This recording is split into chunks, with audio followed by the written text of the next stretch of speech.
Recently, with the chaos in Iraq, Dick Cheney has come back out of hiding in his bunker to pen some op-eds and appear on Fox News to talk about how much of a mess Barack Obama is making in Iraq and in the region. And if you know anything about the influence Dick Cheney has had on that region, you know that that's absolutely ridiculous. So somebody has to fight back against the BS that he's peddling, and someone is. It's an unexpected source for that sort of commentary. Megyn Kelly. Let's watch. And now, as the cascade of misery and death and chaos he did so much to unleash rages anew, Mr. Cheney has the unadulterated gall to come before the country and tell us that it's all someone else's fault. The suggestion then is that you caused this mess, Mr. Vice President. What say you? Well, obviously, I disagree. I think we went into Iraq for very good reasons. I think when we left office, we had a situation in Iraq that was very positive. We made major progress as a result of the decision President Bush made to go with a surge in 07 and 08. Okay, and so in this next clip you're about to see, she attacks him pretty directly and gets the history at least mostly right. In your op-ed, you write as follows: rarely has a U.S. president been so wrong about so much at the expense of so many. But time and time again, history has proven that you got it wrong as well in Iraq, sir. You said there was no doubt Saddam Hussein had weapons of mass destruction.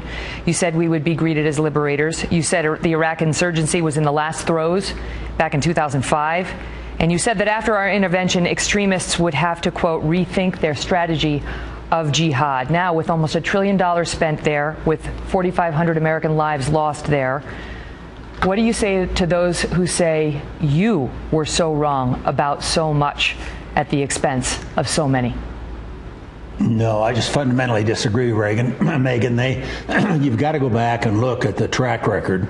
We inherited a situation where there was no doubt in anybody's mind about the extent of Saddam's involvement in weapons of mass destruction.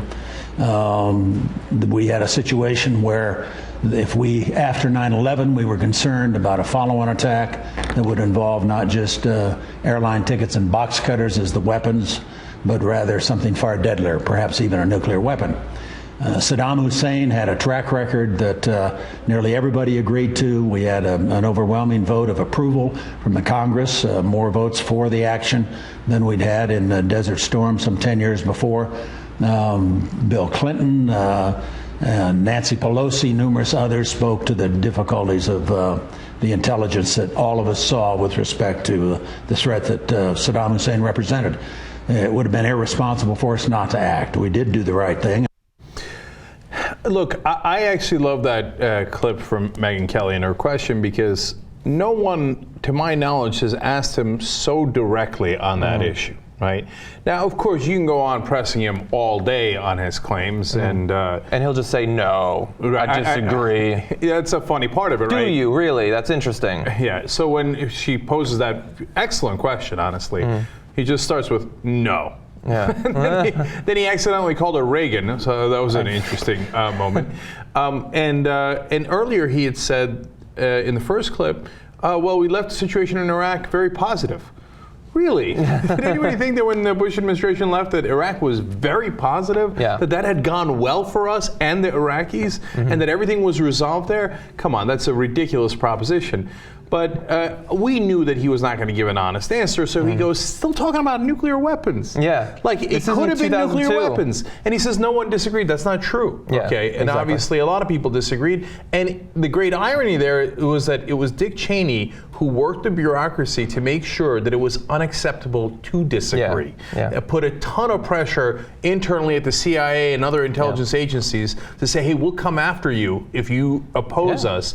And in fact, there's famous speeches we found out about at the CIA where they said, we're going to war, now we got to just figure out how to justify it based on the desires from the White House, predominantly Dick Cheney. So you're not going to get an honest answer out of Dick Cheney, but at least it was an honest question. Yeah, she did what she could. Yeah, and she can't shake him. That's right. That's all she can do. And it's super ironic because the mainstream media has been so scared to do that because they were worried that Fox News would call them biased and liberal.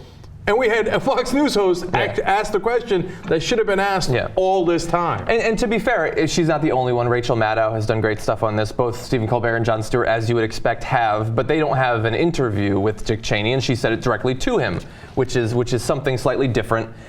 Most of his response to what she said, like he said, no, I don't agree with that. You got to look back at the history. That's what we're doing right now. We are looking back at the history of what happened there, and you were the power player at that point. He's hiding behind, everybody agreed with us. There was a huge vote in favor of it. That's all well and good, but the nature of leadership is that at the end of the day, you are responsible for us going to war. You and Bush, who you controlled. You're the person who made the decisions. He can say that we were left with a situation where he looked dangerous, but you sent the troops to war. They are dead because of you and George Bush and some of your other advisors. And Megyn Kelly didn't even include, hey, you guys implied that he did 9/11 when he didn't do 9/11, right? That was kind of a giant thing that people have just kind of glossed by. And that the war would be cheap. I mean, there's so many things. Now, not just him. McCain was wrong on all of that as well, but we've also got some attacks on him soon. One quick thing. So Dick Cheney says, well, it wasn't just us. I mean, it was also, Bill Clinton, Nancy Pelosi, et cetera.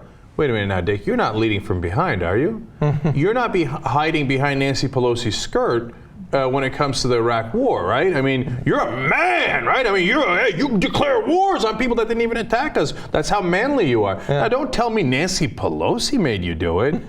I mean, that sounds incredibly weak if you ask me. Okay, it's funny that like when he's cornered and the Iraq War was a mess, it wasn't me, it was Nancy Pelosi. Yeah, Liz, she wanted me to do it too. Yeah. And he's not just a man, he's half man, half machine. We expect more of him.